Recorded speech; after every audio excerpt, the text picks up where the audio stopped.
Bonjour à tous et à toutes et bienvenue sur Afriquely, le podcast totalement dédié aux littératures d'Afrique et des diasporas. Aujourd'hui, c'est le 5e épisode consacré à la littérature de la République démocratique du Congo. Et comme promis, je vais vous emmener à Kinshasa. Et là, nous allons rencontrer Christian Gombo, connu également sous son nom d'auteur Tomu Kwabini. Pourquoi ? Eh bien, parce que M. Christian Gombo a été désigné acteur culturel majeur de l'année 2025 par le mécénat collectif de la diaspora congolaise. Ce prix, c'est une reconnaissance pour ses initiatives en faveur de l'édition locale, son combat pour une politique publique de lecture et son abnégation à faire rayonner la culture congolaise. Alors concrètement, M. Christian Gombo a reçu une somme d'argent et un don de livres. Oui, et je tiens encore une fois à féliciter M. Christian Gombo parce que c'est vraiment quelqu'un qui se bat avec peu de moyens dans un contexte qui est parfois pas facile. Donc, c'est vraiment une personne à soutenir.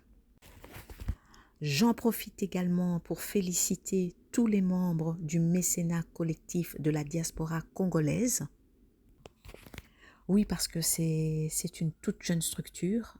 Cette structure a été créée fin juin, début juillet, mais qui est déjà redoutablement efficace. Ce mécénat collectif se compose pour l'instant de 5 personnes. José Mabita, qui est l'initiateur du projet, Julie Londo Nguini, Patricia Muntu Lombela, Philippe Liunjo et moi-même. Alors, Afriquely, c'est fini pour aujourd'hui. Et avant de vous laisser avec l'interview que j'ai eu le plaisir de mener avec Christian Gombo, quelques petites précisions. Vous allez voir, durant l'interview, nous allons parler de Muriel. Muriel, c'est l'éditrice de Christian Gombo. Muriel, c'est l'éditrice de la maison d'édition Les Lettres Mouchetées. C'est là où Christian Gombo édite ses romans. Ensuite, Christian Gombo va nous offrir 2 références, 2 classiques de la littérature congolaise. Et bien sûr, ces références seront indiquées dans la barre de description. Et maintenant, je voudrais vous demander quelque chose que je ne demande jamais. Likez, partagez cette vidéo parce que vraiment des initiatives qui ont pour objectif de faire rayonner la culture congolaise doivent être mises en lumière. Je vous souhaite des lectures passionnantes et je vous dis à bientôt. Voilà, nous sommes en direct de Kinshasa. Alors, comment ça va, Christian? Ça va très bien. J'espère que toi aussi. Super, je suis très très heureuse de t'entendre. Ça fait à peu près 1 an qu'on s'est parlé. Ah oui, 1 an à peu près, oui. Alors, Oui. avant de commencer, encore une fois, félicitations parce que M. Christian Gombo vient de recevoir un prix comme acteur culturel majeur par le mécénat collectif de la diaspora congolaise. Voilà, toutes mes félicitations. Merci en tout cas, ça a vraiment fait très plaisir. C'est vrai, comment on se sent après tout ça? Déjà, c'est la continuité de beaucoup de responsabilités parce que ça met en évidence un travail qu'on faisait depuis dans l'ombre et maintenant c'est connu de plus en plus. Et moi, c'était une surprise, quoi. Donc, je m'y attendais pas du tout. Quand José m'appelle, je n'étais pas en tête. Moi, je pensais que c'était pour discourir, en fait, sur la journée de l'indépendance, tout ça, parce qu'il y avait eu beaucoup de demandes dans ce sens. Et puis, pouf, tu as un prix, tu as quand même une somme symbolique et tu as surtout des des quantités de livres importantes. Donc, c'était vraiment bien, quoi. Donc, Ça c'était tombait. très bien. C'était tellement bien que j'ai même failli pleurer, mais bon. Oh mon Dieu! Non, non, vraiment, c'était. Mais pour moi, même à Libreville aussi, c'était ça. Donc, tu vois, tu viens d'un coup, en cite ton nom, on donne l'argumentaire, et puis tu vois, tu es tellement surpris. Et c'est bien parce que le travail qu'on fait, au fait, c'est quand même, il y a des gens qui suivent, il y a des gens qui restent objectifs, qui connaissent la valeur de ce travail. Et c'est très bien parce que tant qu'on est reconnu comme ça nous donne les moyens d'élargir les champs, quoi. Donc, on va encore aller plus loin, plus haut, parce que le souci, c'est de faire plusieurs autres littéraires de qualité. C'est ça. Pour que notre littérature puisse être à la place qu'elle mérite. Alors, tu parlais de Libreville. Parle-nous de ce prix. Libreville, voilà, c'était lors du FILIGA, le Festival international du livre gabonais. Et je devais animer plusieurs conférences et notamment présenter Maudit soit-il. Et après, à la fin du salon, il y a des prix qui sont distribués. Et c'est dans ce cadre-là que j'ai été surpris agréablement de voir mon nom être cité parmi les gagnants du prix, notamment de l'engagement africain.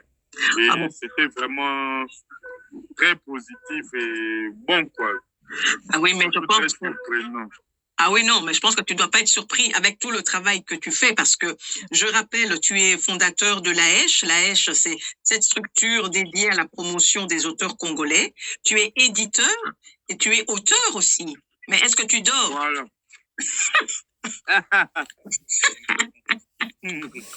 Pas beaucoup, ça c'est vrai. Je ne dors pas beaucoup, ça c'est vrai. Parce que souvent, je reste à lire, écrire surtout la nuit. C'est la journée que je dors souvent, tout quand j'ai des très longs voyages.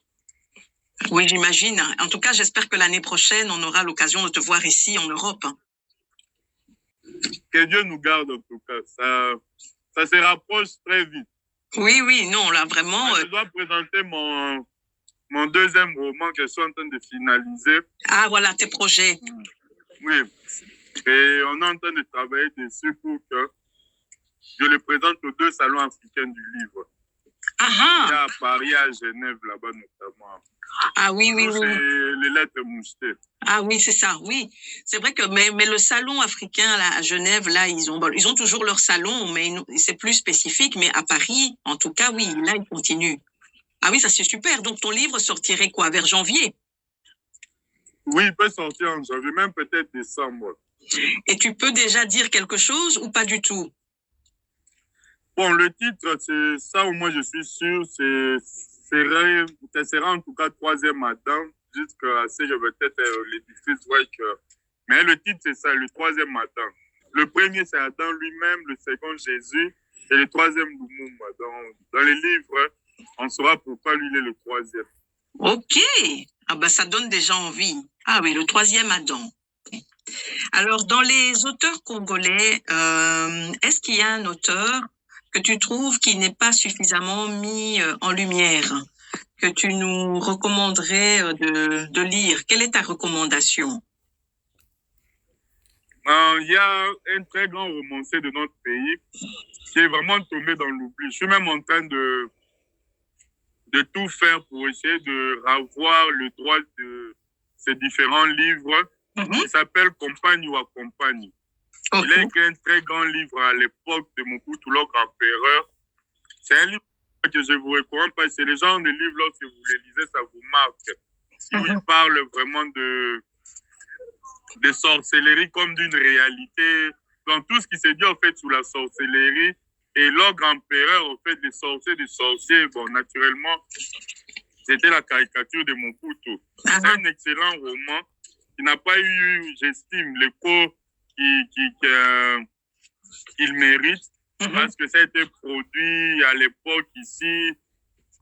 Et je suis aussi dans ce travail-là d'essayer de revisiter nos aînés les qualités littéraires que nos aînés avaient. C'est dans ce sens-là, naturellement, que nous avons produit Moya Tolande avec Aata aux éditions Nzoï. Parce qu'à Nzoï, en fait, il y a un projet dans ce sens-là où on fait des livres format poche, un peu pour avoir des classiques, quoi, des classiques congolais. Et je pense que le prochain, ce sera Mabi Kakalanda et Compagne ou Accompagne. Ok. Donc, mais Compagne ou Accompagne, c'est vraiment un écrivain qu'il faut lire. Et naturellement, la difficulté, c'est trouver la famille pour avoir le droit de publier tout ça. Donc, on cherche en tout cas, on a déjà pour Compagne ou Accompagne, mais on cherche aussi pour Mabi Kakalanda parce qu'il a écrit un grand essai qui jusqu'à aujourd'hui se vérifie.